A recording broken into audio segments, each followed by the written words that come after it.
Welcome everybody to this episode of Work Punks.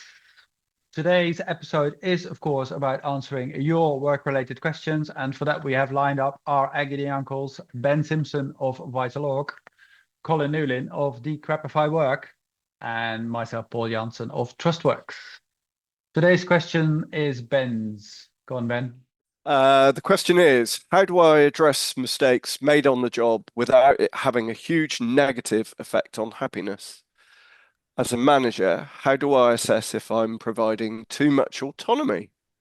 It seems like the more autonomy I give to some staff, the more issues they have with their work. Yeah, for me, there's some things that can be helpful, sort of heuristics. And again, picking up on the language, the word that is used is mistake. And something that is relatively recently emerged from Amy Edmondson's work is this the right kind of wrong. And she makes a big piece about the difference between mistakes and failures.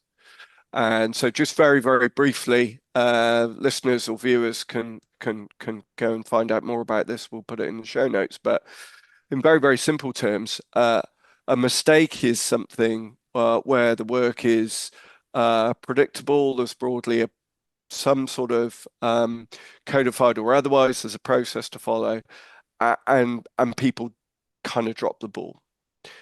That's very different to a failure. A failure is we're going to have a go at improving something, or we're going to run a bit of an experiment, and this is what we're going to do, and this is what we expect will happen, and that will be a positive thing.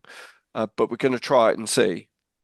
And very often, because we're setting off into the unknown every time we do one of those things, we're inviting the possibility of failure every time, and failures happen. And the essence of what Amy says is, well, those sorts of things need to be absolutely spotlighted and encouraged. And the mistakes, whilst we don't apportion blame, we should work together to eliminate those mistakes. So autonomy is great, and when we're encouraging people to run little improvement experiments, that's absolutely what we're giving them. But if there's a process and the work is, cyclical, repeatable, or whatever, then for me the question is much more about competence. And finally, to link my start and my finish together.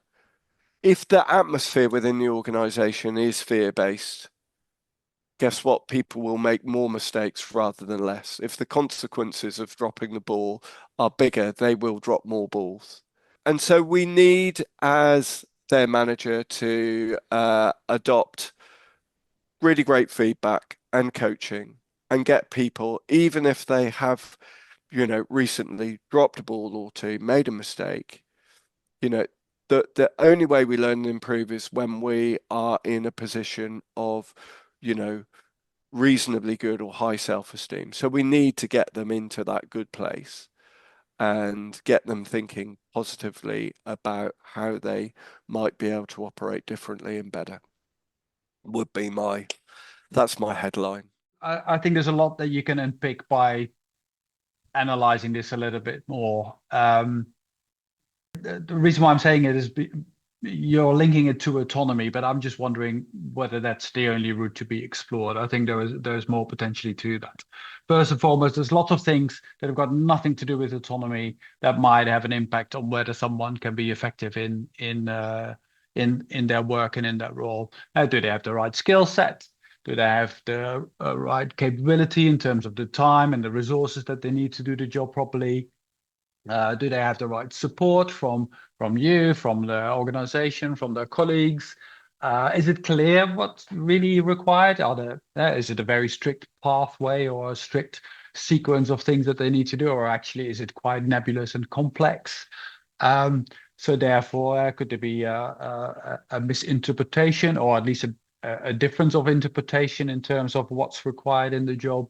So there's lots of stuff that I think is worth exploring, and I think when Ben said, it's worth sitting down and having a good listen to this person to explore that further, I think is an important first step before you conclude that giving autonomy is not the right way to go. I do think that when you give autonomy to your workforce or to your team, it's not about just okay, guys, you figure it out for yourself and you just do what you want. A very important role for you as a manager is to set the boundaries first and foremost of that autonomy, and to also make very, very clear what the expected result or output is of the team or of the individual or of the work involved. And I'm not sure I get the nuance in what you said about Amy's theory about mistakes and failures in terms of, because I would make the distinction in that sense between the how and the what. So autonomy for me is about being very clear on what the outcome is supposed to be, what the output is supposed to be. But leave it to the individual or the team to figure out how they're going about doing this and achieving this. And that's where a lot of the agency then comes back. Now, if you haven't set the what very clearly, the what output you're looking for, and given the team or the individual the tools and the support to be able to deliver on that, then it becomes really difficult for this person to succeed. But if you start managing on the how and be very explicit about how you expect things to be done, that takes away a lot of the agency, and that may be appropriate for certain jobs and certain roles, certain organizations and companies, but especially when the context is complex and fluctuating, and needs a lot of interpretation from the people on the front line, that's where the micromanaging of the how becomes really detrimental to the relationship between workforce and manager. When I was running a team of sort of doing marketing and marketing comms, and my natural style is to give people autonomy. I don't like being told what to do, so I don't like telling other people what to do in detail. But it was I always made it very clear that I was responsible for the quality of the output. So I was going to set the standard. When it came to how they achieved that, well, to pick up on the point you said about being very clear about what's expected of them. I mean, this is one of the number one causes of stress and burnout, is people not having clear expectations set. So that's really important, that you make it very, very clear. This is what the outcome's going to be by this date, by whatever. These are your parameters, basically. And then I would sort of coach them through that process. Because some people find autonomy really quite hard, but particularly if they've just been used to being told what to do before. So you have to, sit with them and take them through the stages. So I would generally say to people, this is what we need to do. This is, these are your parameters. Go away and draft a plan, and then we'll sit down and have a chat and go through it and coach them through that process. And then when it came to doing particular aspects of that, if they didn't have experience, then I'd often sit down with them and go through with them. But I'd also make it very clear. We're producing marketing materials. Back then it would be brochures and stuff like that. There are certain quality standards that have to be met. So don't bring me somebody that's got loads of spelling mistakes in it, because I'm just going to give it back to you and say, no, that's not good enough. So I think you have to be very you have to be comfortable with yourself that you're going to have what may be a slightly prickly conversation with some people, but just say, no, sorry, that's just not the right standard.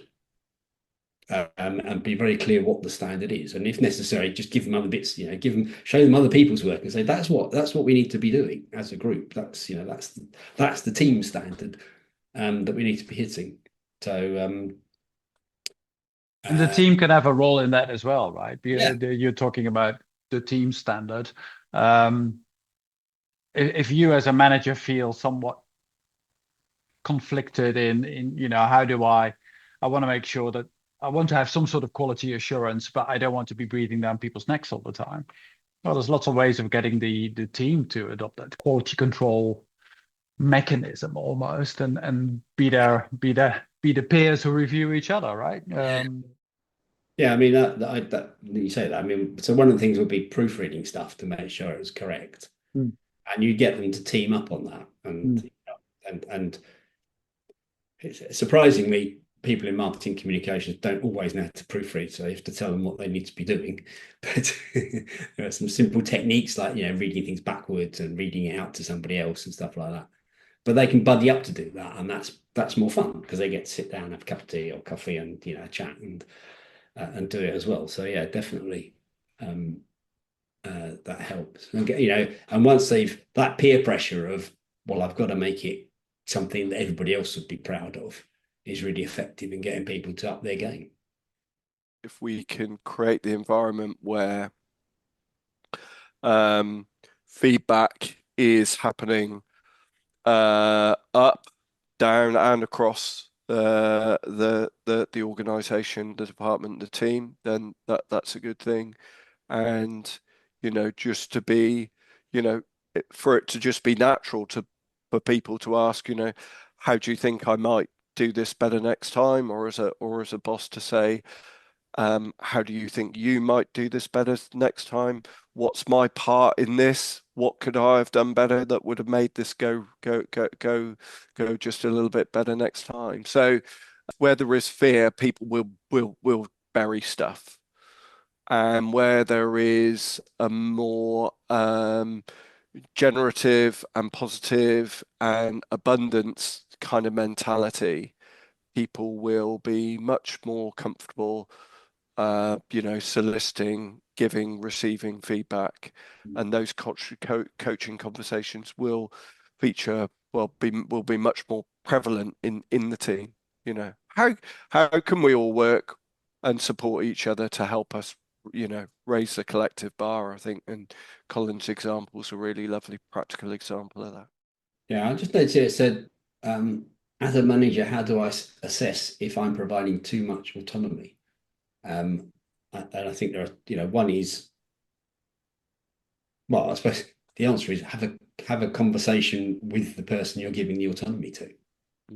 Are you okay with this? Would you like more direction? How can we work better together to get you to this design? This is to the set standard of quality. And make it, it's got to be a conversation, and it'll be different for different people, and you might not be able to give much. I mean, if you've got someone who's just come on board, you can't give them much autonomy because they just don't know how to make the decisions and set their own stuff. So but if you've got someone who's very experienced, they're going to be able to just take things and run with it. So yeah. Great. Well, I think there's plenty of thought and practical advice in there, hopefully. So thank you for sending us that question. And if you have a question for a future episode, then please let us know either in the comments underneath this video or podcast, or find us on LinkedIn. I'm sure it's not too difficult. And let us know what you would like us to debate in our next episode of Workpunks. So thanks again for watching and or listening to us today. We have been Colin Newlyn of Decrapify Work, Ben Simpson of VitalOrg, and Paul Jansen of TrustWorks. Have a lovely day. Bye. Bye. Bye.